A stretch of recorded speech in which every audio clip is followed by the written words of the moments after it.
kamami, it's another day, another vlog na naman mga kamami. Isang mapagpalang araw po sa inyong lahat mga kamami. Kumusta na ka po?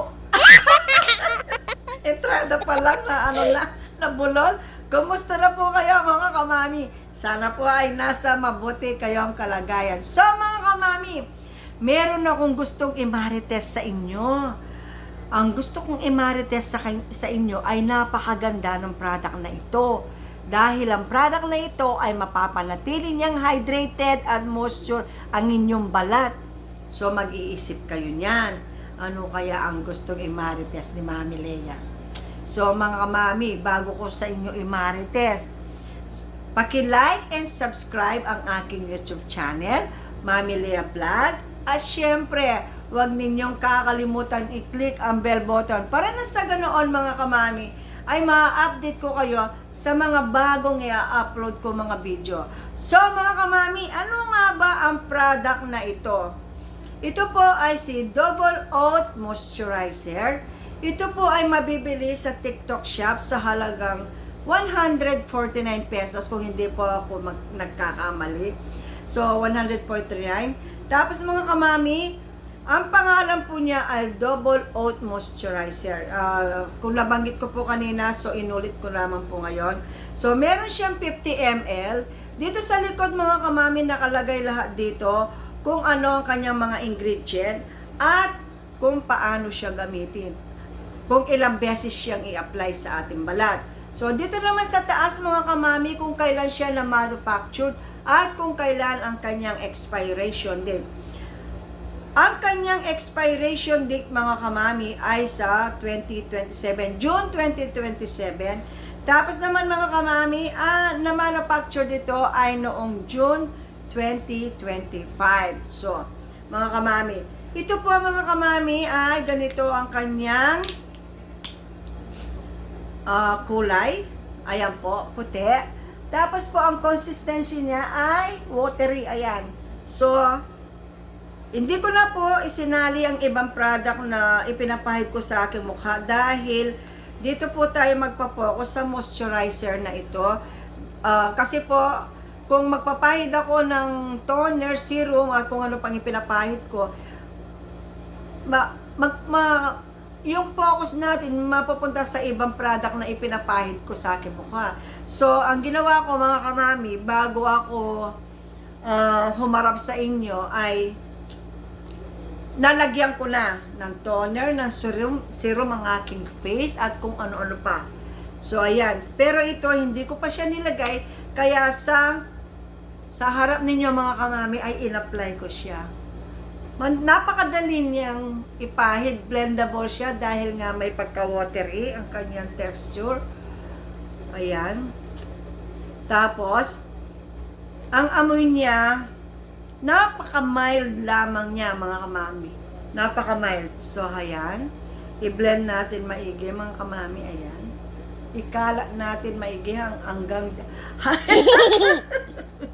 talagang halatang kapampangan hanggang sa lieg mga kamami. Na ano yung ano ko. Pasensya na mga kamami. So, ayan. So, alam po ninyo mga kamami, hindi ako moisturizer lover. Ako po ay mahilig ako sa mga sunscreen, sunblock, basta yung may protection sa init ng araw. Pero napag-alaman ko mga kamami, nag-research ako, siyempre sa mga bihasa, sa mga expert, nanood ako sa mga dermatologist na sinasabi na napaka-importante pala na mag-apply or magpahid tayo ng moisturizer sa ating balat. So, sa lahat ng mga skincare product ko, ito ang nawawala. Ito ang wala ko. Kasi yung mga ibang na review kong mga skincare product na moisturizer, yung iba mga kamami ay hinintuan ko sa kadahilanan nagkakaroon na reaction ng aking balat. So, ibig sabihin, hindi sila nahihiyang sa akin. So, nakailang beses na akong nag-try ng mga moisturizer. Ewan ko ba, hindi nahihiyang sa akin. minsan parang nangangati ang balat ko, or minsan naman after applying yung moisturizer, parang may mainit sa aking balat. So, syempre, kapag ginagamit mong isang product, kapag meron kang nararamdaman na kakaiba sa inyong balat, ihintuan mo siya, di ba? Pero hindi naman yung first day na paggamit ko, meron akong naramdaman. Hindi po.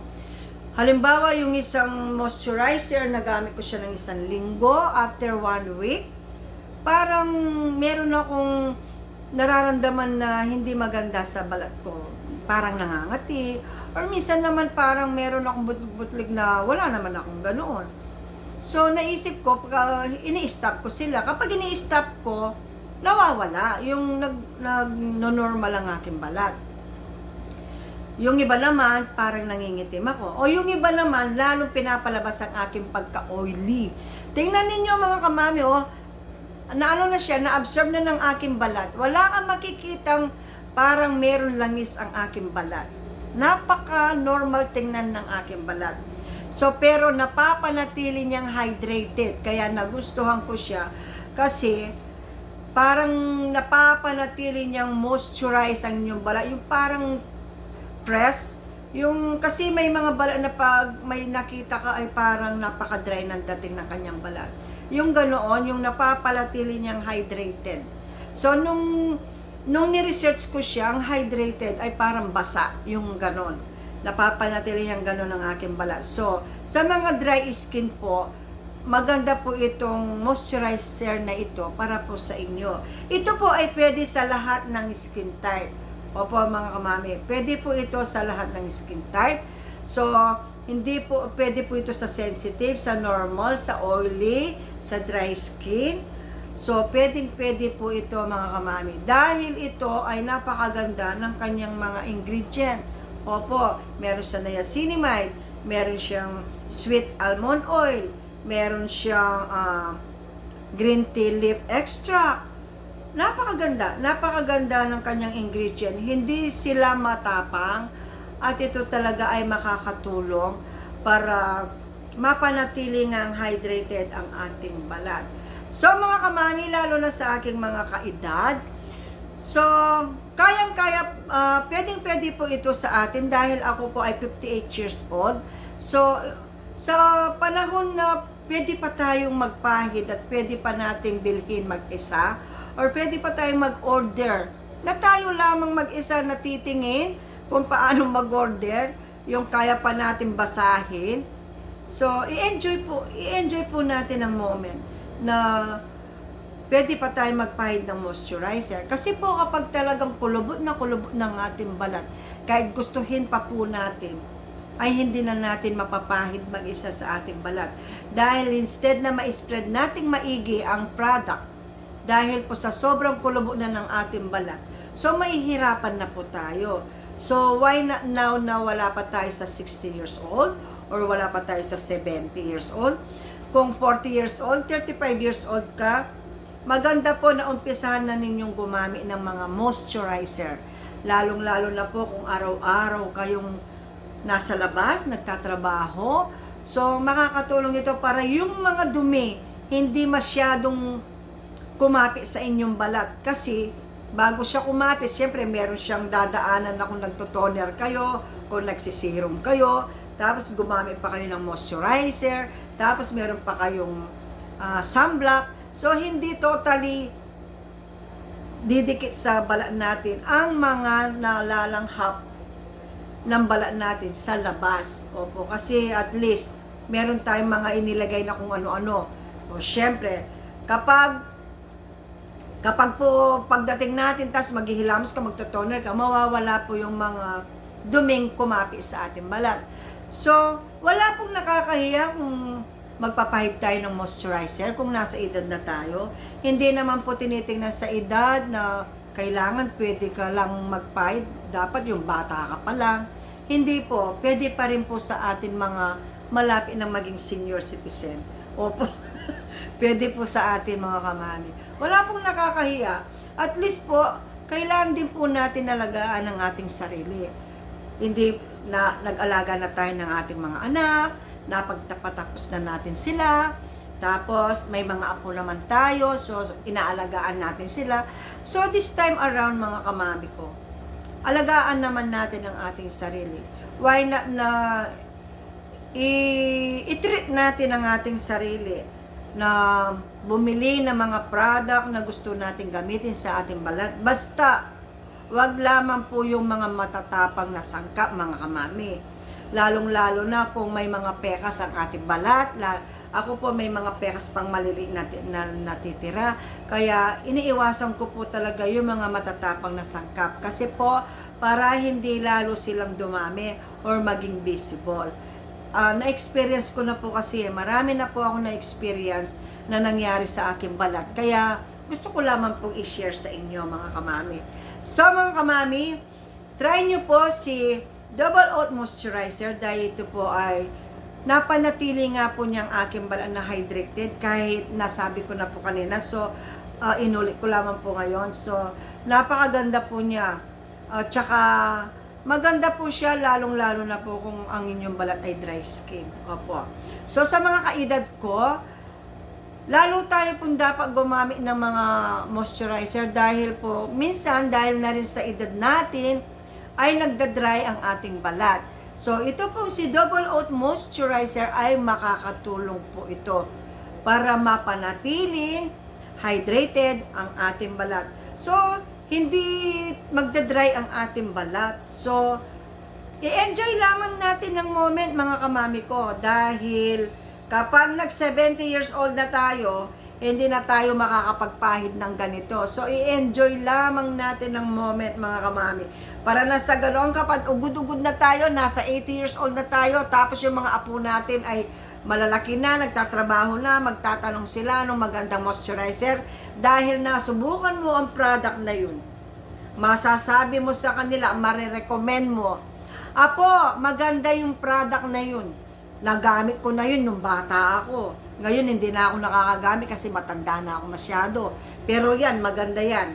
Kasi mapapanatili niyang hydrated ang inyong balat. O di po ba? Dahil na-experience mo mismo, so pwede mong i-share sa mga apo mo.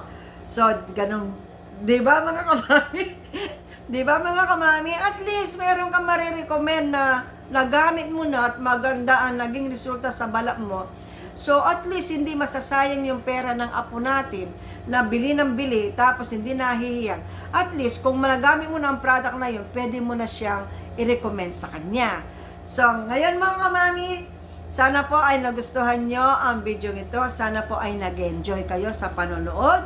At sana po ay makatulong itong moisturizer na ito sa mga may problema sa balat. Opo mga kamami. Kung nag-enjoy po kayo, paki-subscribe ng aking YouTube channel, Mami Lea Vlog. At i-click na rin po ang bell button para na sa ganoon ay ma-update ko kayo sa mga susunod na video. So mga kamami, sa mga hindi pa po nag-subscribe sa aking YouTube channel, pero napapanood nyo po ang aking mga video, maraming salamat po sa inyo. Kung sakali pong nag-enjoy kayo, hihingi lamang po ako ng pabor mga kamami, paki-subscribe na rin po ang aking YouTube channel, Mami Lea Vlog. At sa mga subscriber ko po at sa mga nagsasubscribe po, maraming salamat po sa inyong lahat at sa mga walang sawang sumusuporta at sumusubaybay at nag-aabang ng aking mga video. Maraming salamat po sa inyong lahat. Mag-ingat po tayong lahat. God bless you all po. See you next vlog. Bye! Thanks for watching!